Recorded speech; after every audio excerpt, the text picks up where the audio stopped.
the dissonances that inhibit us is very great.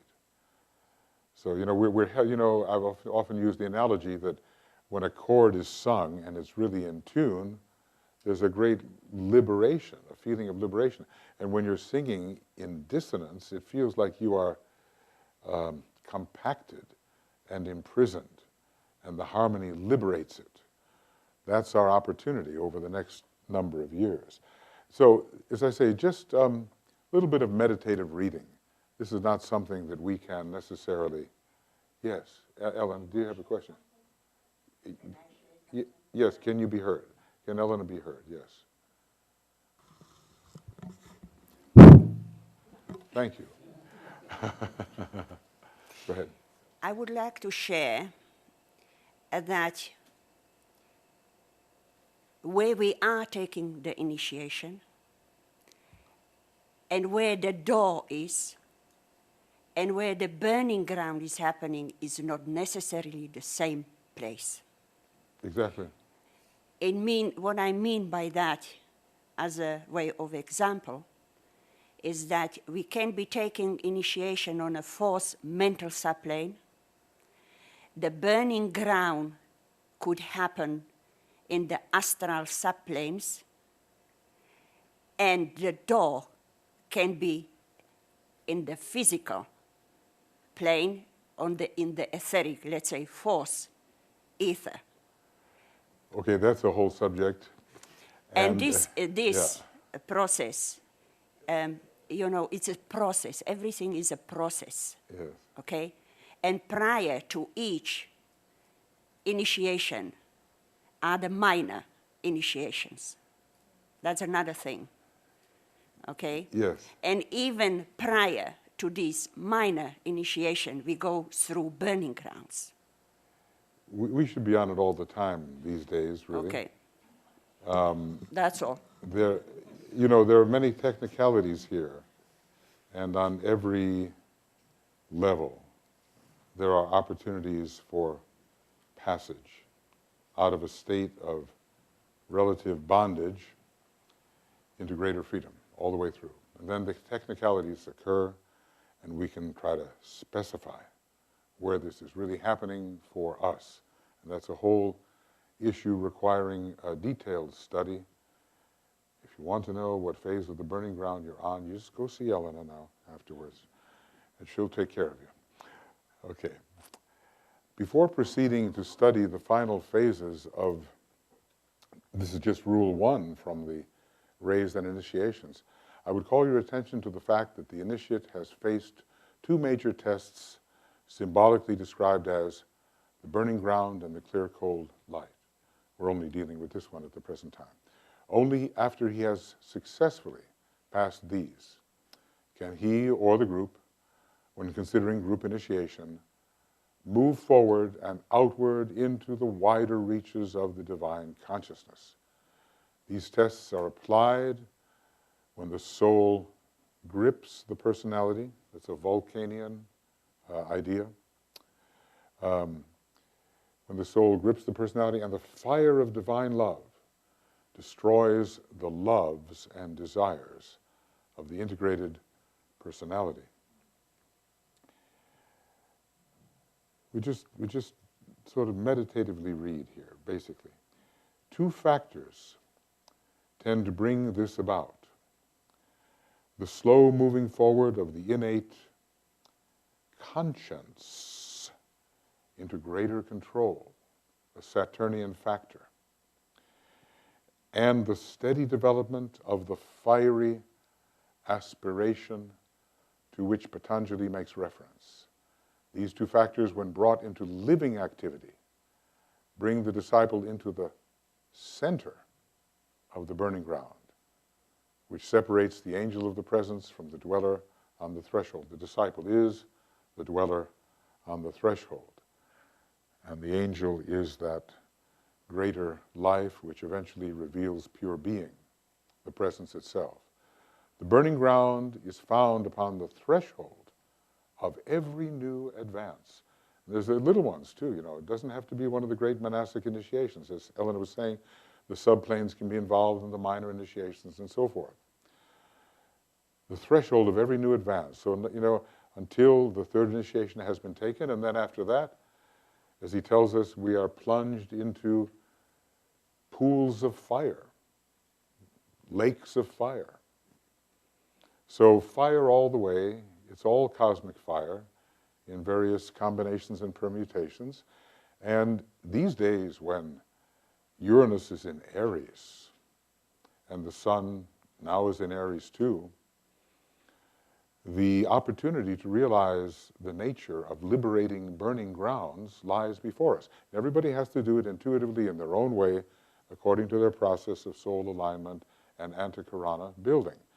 But if we're not, you know, participating in the hot foot, something's wrong. Under us is something that will give us the power to move forward. So we have to stand and withstand. Stand and withstand. Always envisioning that which lies beyond and identifying with it to give us the courage to stand and withstand and not retreat. Because he tells us also about these experiences are not for those who are hovering on the periphery of the burning ground at its very beginning, nor are they for those who are passing through, because that's been done. But taking your stand in the middle, at the center of the burning ground, all of these things happen, and as he tells us, it happens in consciousness. You know, because we're making symbols out of all of this. This is not real in the sense of these symbols, but the symbols give us an idea of the facts in consciousness which are occurring. It is this relation. Michael, Yes? can I address that one comment? Yes. Can anybody help with bringing one of those things around? By the way, I don't intend, maybe I should say this will be a group discussion, but I intend it to be a meditative reading. That's fine. That's fine. No, it's fine. I never am. Okay, go ahead. Just simply this, that I would say, hello? It has to be turned on. Green? It's on green, yes. Anyway, I'll just speak up. Yeah, speak up. I'll get close to you. We can't be slaves to technology. Here we go. Okay. It is, in fact, more like a burning ground than a burning ground is. That the metaphor is the outer form for something more essentially burning than the best we can do is to think in those symbolic terms. Exactly. Yeah. Yeah. Yeah. Yeah. These are internal subtle processes, and we have our symbol. We have our symbols.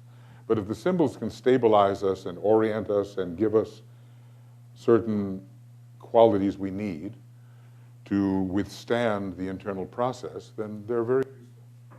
You know, the door of initiation, what is it? He describes it as an electrical barrier. It's no door at all, of course. It's just a condition of relationship between energies. That's all it is. What are the veils which prevent us from seeing what's there, from the revelation that always is? What are those veils?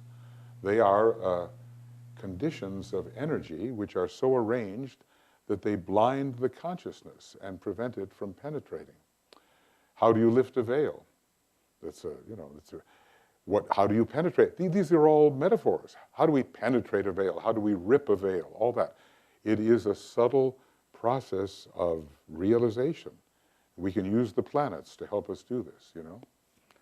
We can rend, we can dissolve, we can pulverize, we can see through, but it's all metaphor, which are useful. It is this relation of the trained mind, here he says what you need there, is this relation of the trained mind and the awakened heart that constitutes the true burning ground. That's a different angle on it, isn't it? And a study of the human situation at the present time would indicate the correctness of this. This was during the war. So what we need on the burning ground is a acute mental focus, which with soul light permeating the concrete mind and the awakened heart. So Venus and Jupiter are going to help on the burning ground, aren't they? Because they do unite the heart and the mind.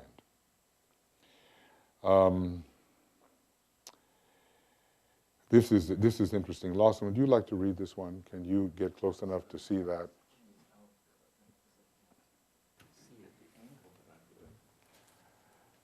Okay, and I will stand by your side.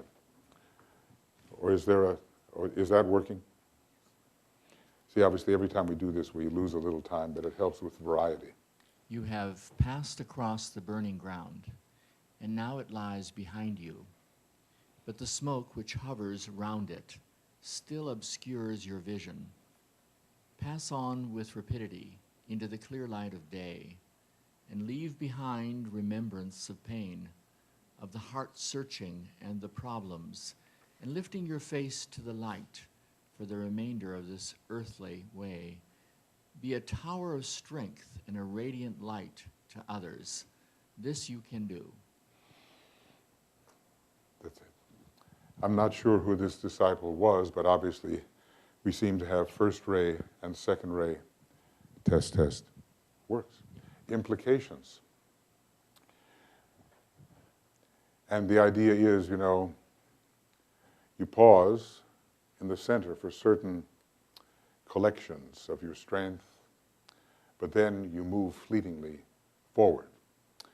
So he's telling us here that we don't have to stay on that forever, but with will, with resolution, with vision, we don't have to linger over the pain of what we have lost on the burning ground. Now, that would be an incorrect sense of values. It would be sacrifice in the lesser sense and preoccupation with what has fallen away. He gives, I thought this was interesting, he gives a little meditation here to people. And D-I-J, okay, D-I-J. And Michael, the one above. Is also, yes, and I put D-I-J there. She's a, what is she? No, the one following that is the one which I was doing, this passage from May 1930. This is CDP. Okay, good, CDP. As you said, courage, detachment, and Pure love. pure love. The third month, this disciple is supposed to meditate on the burning ground where pure gold is seen. This is very interesting, isn't it? Because, Mars is iron, right, and Saturn is lead, and the sun is gold. So what's happening here on this burning ground, see? You're left with an alchemical process, right? And the result, when all dross is burnt, is that the pure gold of soul wisdom and of the solar angelic presence is left, this pure gold. It reminds us of the golden egoic lotus and of the sun and its solar radiance. So it's discovering, to me, it's how red turns to gold, in a way. How the fire by friction turns to, solar fire, I think. Let's go on. These are not necessarily in wonderful order. This is good. Who would like to read this one? Gail, how would you like to read this? Hold this microphone close. No, starting where the red stars are. In my last communication to you, I stated that love is thy note and wisdom is thy guide. You need not else but fire. That fire, my brother, is the residue of the pure fire which is left when you have trodden upon and passed the burning ground, through the portal into the presence. That you have done. The fire is there, and on it you can count if you seek to destroy opposition, to burn down barriers, inherent in yourself or presented by others, and also to blaze a trail straight from your heart into the heart of others. Well, it's very evocative language, isn't it? Marvelous language. And of course, this particular disciple, I guess maybe she was in this Divine Observers group or something, Observers of Reality. She had that first ray astral body. And you can see that it may be the combination of the sixth ray personality and the first ray astral body can be put to use in exactly the kind of evocation that DK was summoning from her. There is, okay.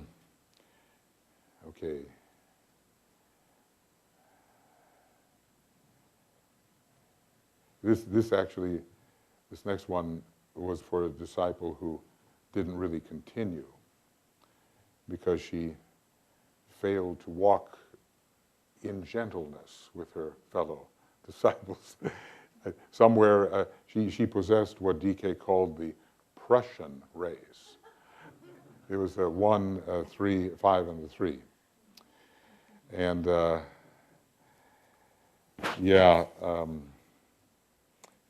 she had to develop this love, which was difficult for her. But still, such a person as this, because one of DK's students, you have to assume that the monad would be then on the second ray. I mean, because those first ray souls that worked with him, as he tells us in Letters on Occult Meditation, you only really stay with a master if your soul or monadic ray are the same. One of them would be the same as his ray. Now, this is a very extensive reference, a very good one. I'm going to read it, and I'd just like us to kind of, it kind of sums up everything in a way. It's from Glamour, a World Problem. And see how it applies to yourself. You know, see how you can relate this to yourself or to your groups. For many lives, the disciple has been dwelling upon the threshold. And there's the thing, you know, the dweller on the threshold. Who's on the threshold? We are, okay? Dwelling on the threshold. He himself is the dweller. Behind the slowly opening door, he senses life, energy, spiritual embodiment, and the fact of the angel. Between him and that door is a burning ground. This he faces and this he knows. He has to cross if he seeks to pass through the door. It's a test always.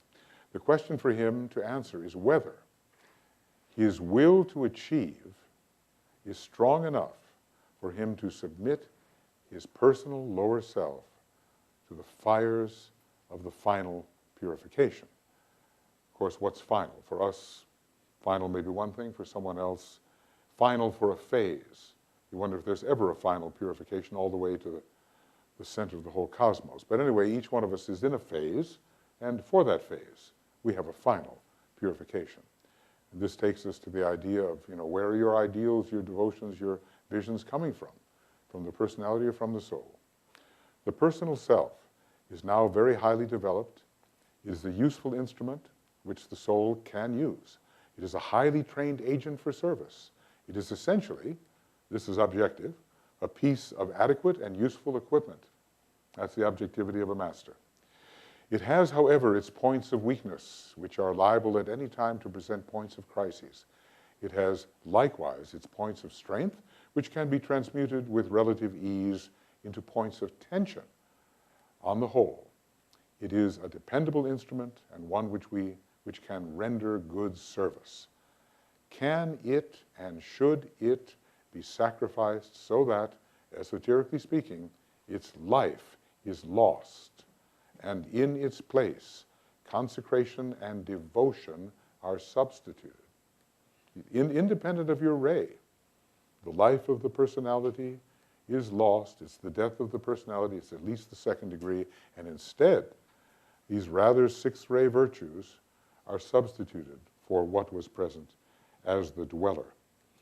This is a hard problem for all disciples to solve, to understand and to make effectively practical, only by crossing the burning ground 3 successive times are all impediments to the free use of the will destroyed.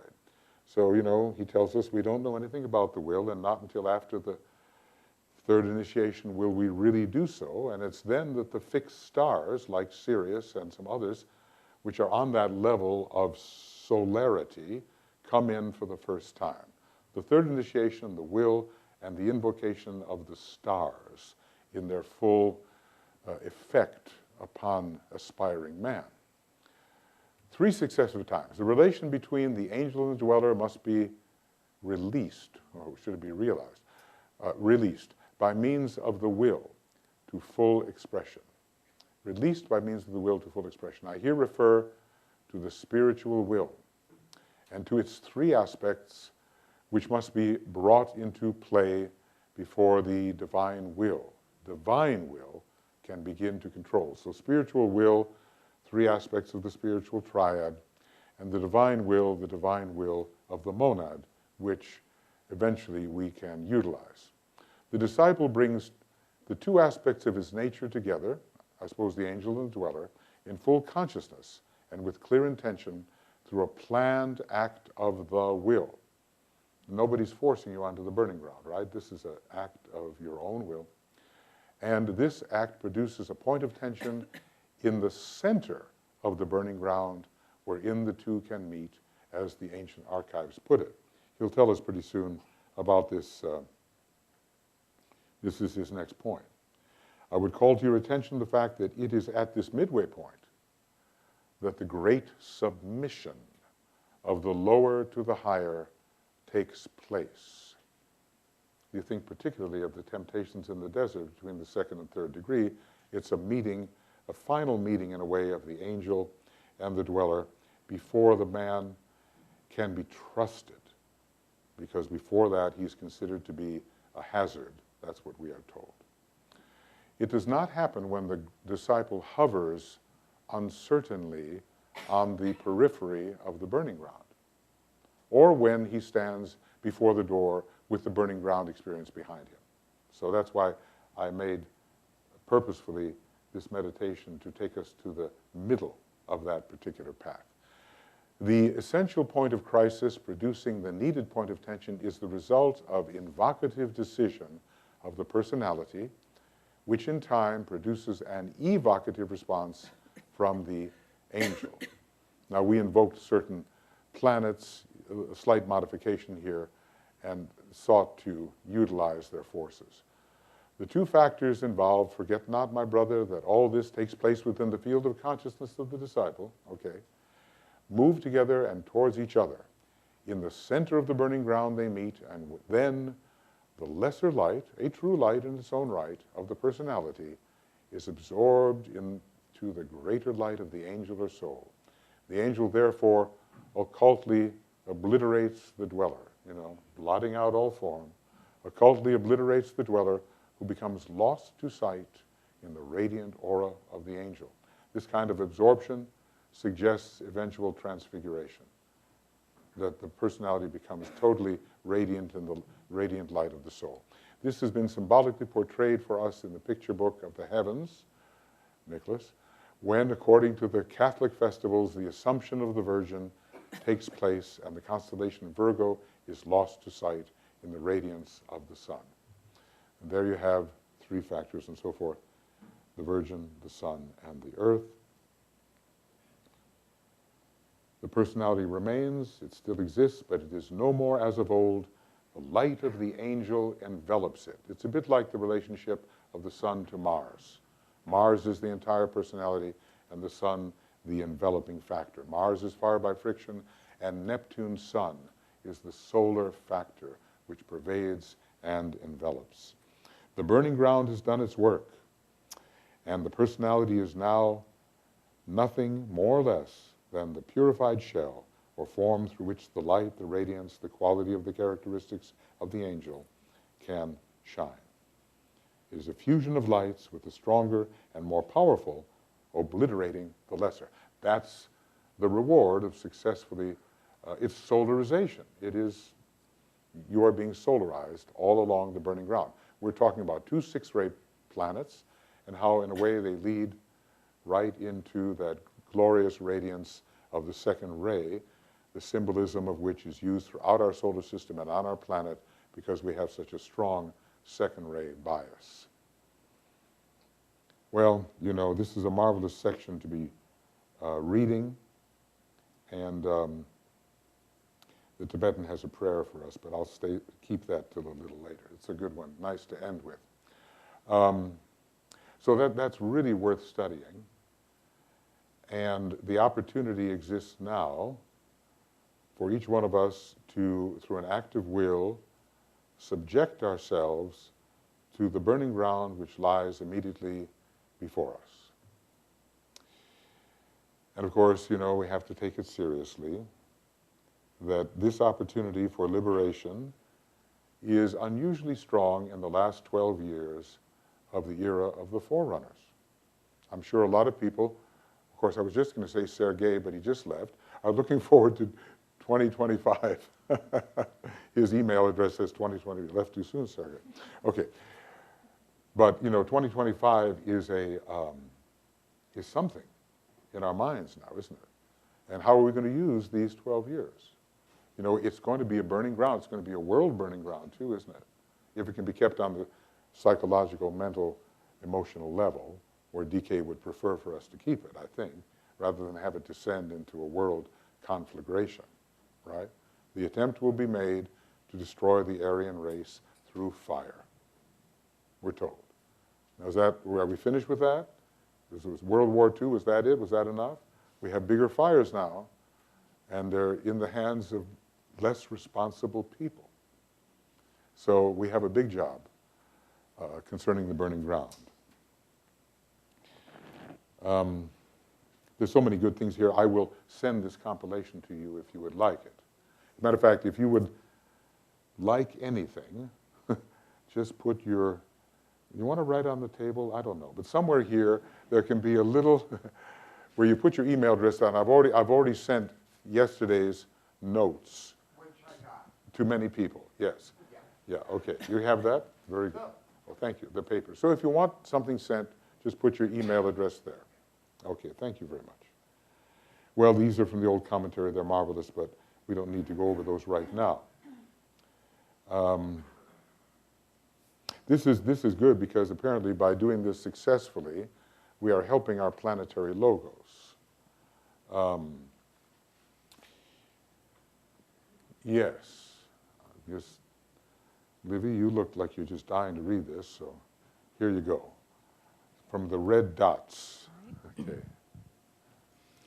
As each unit of consciousness, through self-induced effort, achieves the goal and crosses the burning ground, a microscopic portion of the etheric web of the planetary etheric body is consumed by fire. This results in a definite gain for that great entity, the planetary logos, through the relatively unimportant liberation of the force of one cell in his body.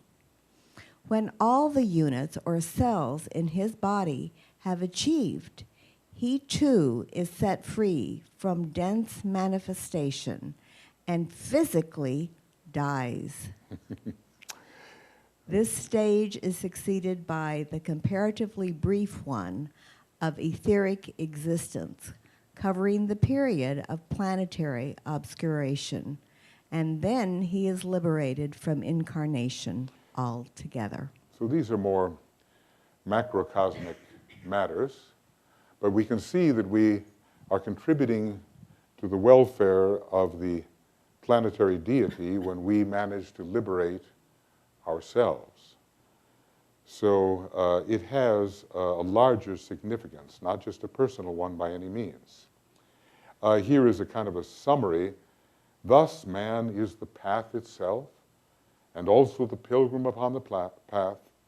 Thus does he burn, but is also the burning ground. So man is the path, and man is the burning ground. It's just the condition of our energies, what they are, the state that they are in, and what we will allow and promote. I thought this was interesting about the Buddhic plane is the place of triumph and the goal of man's endeavor. And the goal of his endeavor for the heavenly man. No, for the heavenly man, it is the battleground. While for the solar logos, the Buddhic plane is the burning ground. So everything changes its relative position. Last night we were talking about the idea, Nicholas presented it in that quotation about the new group of world servers and the 7 days of their festival, that somehow the zodiac itself of constellations has to become relatively a base of the spine center to some great being. So it's all relative, and we have to keep our sense of proportion, which is hard to do. Now here, this little section is about those who are stepping on the fiery path of magnetic work, which is trodden by those who have monads of the fifth ray. There are such people. And they are, involved in reconditioning our astral plane. So the method employed by them, there's identification is involved, and the negation of the sense of duality. And he talks about 3 phases of the method, and it's in very beautiful, evocative language, I would say. I'm going to give this one to you, Jan. See what you think. Held close. The method employed can only be expressed as the entering of the burning ground. The power to do this is gained through passing through 3 preliminary burning grounds, as is easily to be seen. 1, the burning ground which lies between the hall of ignorance and the hall of learning. This is the destructive fire which man creates under the working of the law of karma. I'd just like to pause, because that's between the unfoldment of 3 petals of your egoic lotus and the entry into the 4th, 5th, and 6th petal. So this has relevance to you in terms of leaving the hall of ignorance, which is the first 3 physical, emotional, mental petals, and entering into the petals where we can relate the soul and personality, begin to get the sense of it. 2, the burning ground of the dead personality which lies between the hall of learning and the hall of wisdom. It is found upon the shores of the river of life and has to be passed prior to the 3rd initiation. So here again, this is marvelous language, but in terms of the egoic lotus, we're talking about that area which marks the transition between the love petals and the petals of sacrifice, because the hall of wisdom is entered as the petals of sacrifice are beginning to unfold, the last 3 of the petals. Okay. 3, the burning ground which is found when a man is ready to pass out of the hall of wisdom as a full adept. It is a triple burning ground and is found upon the mountain top, being kept alive and flaming by all the winds of heaven. It is responsible for the destruction of the egoic or causal body. All these phases of burning, and here all the winds of heaven. What does that suggest to you? I'm sure some of you get the idea of what that's all about. The Buddhic flame. Yeah, and basically the cosmic ethers. Because in a way, the air is God, the air is life, coming from the first formula. So from the higher levels of the cosmic ethers come the great currents which keep alive the fire that can liberate us from the egoic or causal body. Now, look, we each have our own burning ground, don't we? We're not treading, we're not here, we're not doing this. But it's really interesting to see, isn't it, what it can be for every human being, and different planets get involved accordingly. What's going on in your chart? What burning ground are you passing through? Knowing is one thing, and then doing it is another, obviously. And in the doing lies the achievement, of course. Okay, and this marvelous thing about the path of magnetic work, but that's one day to be studied. The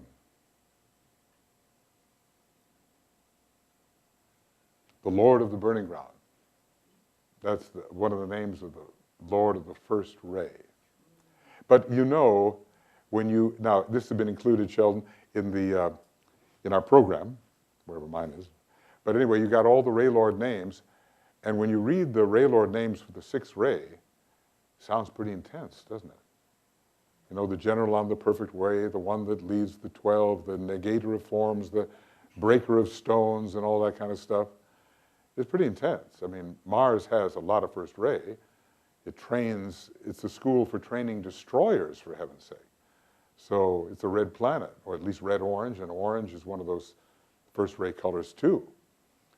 So the Lord of the Burning Ground, submitting ourselves to the first ray, and Uranus is very much the first ray, the home of electric fire. I like this one. In Esoteric Psychology 1, the different ray lords speak to each other.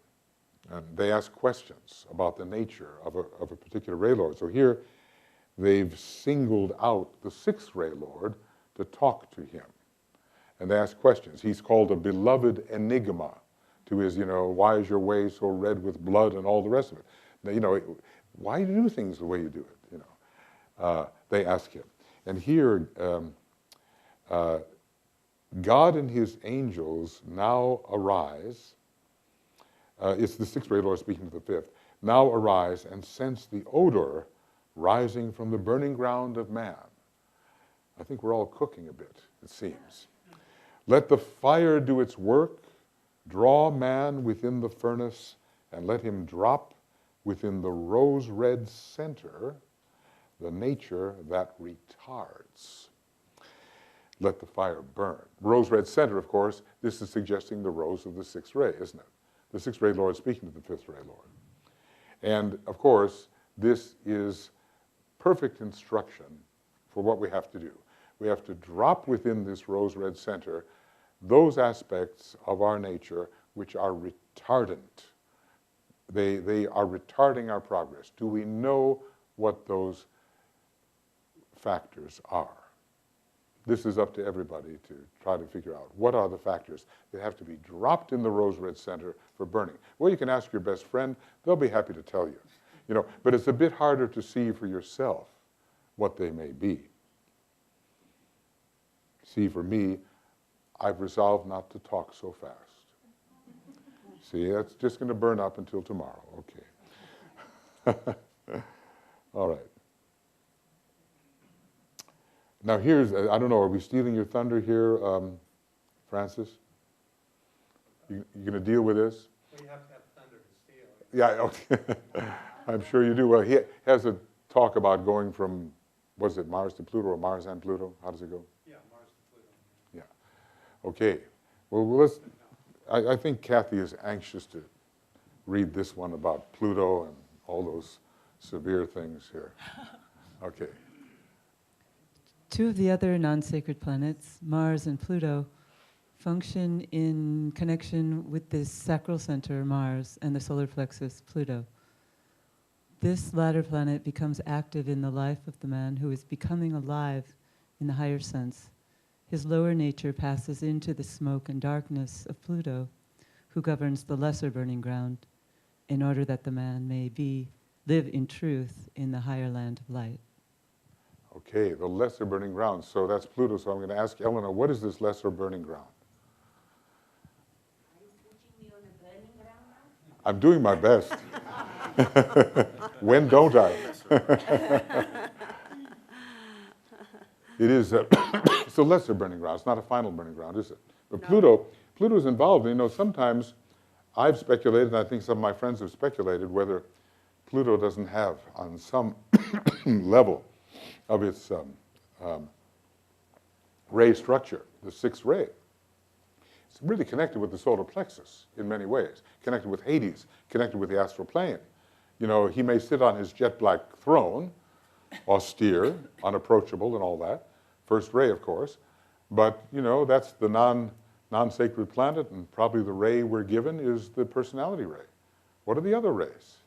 So Pluto has a lot to do with the solar plexus, Even though also with mental body. Yes, with the mental body, indeed. It has a 3-5 something going on there.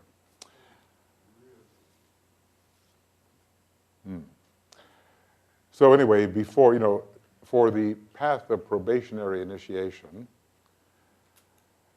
we are dealing with lesser burning grounds. And then the third degree is kind of ambiguous. Sometimes we're told that it's taken under the ray of the ego, and sometimes under the ray of the monad. It's kind of a transitional factor into solar living. Okay, time is... Can I just say that these two planets are also particularly involved with the minor initiation. It means the minor burning grounds. Okay. I tell you, you're going to be a lord of the minor initiations. I can see it. Watch out. You know who the Hierophant's going to be there. Even Bodhisattva, Okay. Surprisingly, Yeah, as that is interesting. That is interesting. it's involved in minor initiation. That is true. Okay, I take it back. Thank All right. Aries is forcing the the life onto the burning ground. Aries does this, and I love this phrase. I even wrote a song about it. Through the lesser fire of mind, the jungles of experience are set on fire and dissolve in flames, and the path stands clear, and unobstructed vision is achieved. So, talk about how the burning ground is related to the clear, cold light. Here we have it. The jungle is burned away, and we see as things are. Here's Uranus and the final burning ground. We just let that go.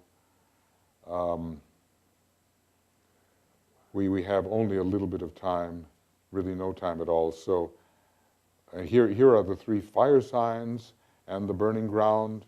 Cosmic fire, Aries; solar fire, Leo; soul fire, Leo; and body, Sagittarius. And how the Leo subject, we talk about the fixed cross being blinding light, fiery pain, bitter woe, and liberation. So Leo is in the place of fiery pain. And he says that the Leo subject faces this with self-effacement, with humility, and treads it undeterred by pain. And we all probably have our method of treading the burning ground, according to our signs and our rays. Okay, I know there's no time. But I just want to end with sort of DK's blessing here, or his... see, look at that. The crisis of the burning ground, liberation, Leo.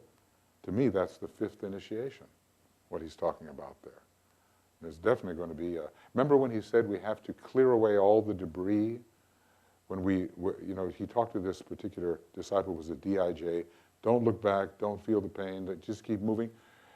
I think it's involved here on the higher turn of the spiral, because what you've got left after the supernova of the causal body is a lot of debris. You just have to move right through that into the light of illumination, as the fifth ray can reveal it for the fifth initiation, and also the first ray, of course. The true burning ground. Oh, this is a marvelous section. But now I feel like Elena.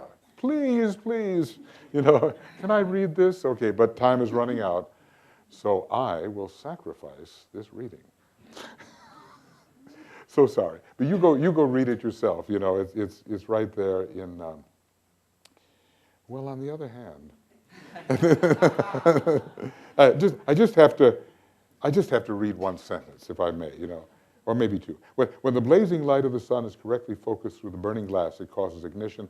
When the blazing light of the monad is focused directly upon the personality via the antakarana and not specifically through the soul, it produces a blazing fire which burns up all hindrances in a steady, sequential process. So we can invoke the spirit fire on the burning ground. This is Marvelous Rays Initiations 29 to 30. Just go there. And now I'll send this to you if you put your name on the list and anything else. And I'll just go to what DK said, reluctantly, passing by things that would make things more complete. This is tough to go by this. But there it is. That the angel of the presence may make his nearness felt and inspire you to pass courageously through the fires of the burning ground is my earnest prayer. That the fact of the presence may be sensed by you and lead you to greater activity once the burning ground is passed is my deepest wish for you. And that the light may shine upon your way and bring a certain and assured consummation of all the travail and struggle which has characterized your way of life is my heart's desire for you. To more active and steady enterprise I call you. He just doesn't leave it there, does he? He gives you these marvelous blessings and then says, work. See, that's the last word. So now we're going to take a little break, but and you can go into the groups you were with yesterday, or you can switch around, but generally, there's 3 or 4 in every group with our astrological mentors. And today's discussion is not just what's happening to me, it's about your horoscope and the burning ground you could be standing upon. How to do it, what to do, how to negotiate that, how to use your resources, recognizing astrology, whether you're standing on it or could. These are the small requirements of this small discussion that you can have in the coming hour.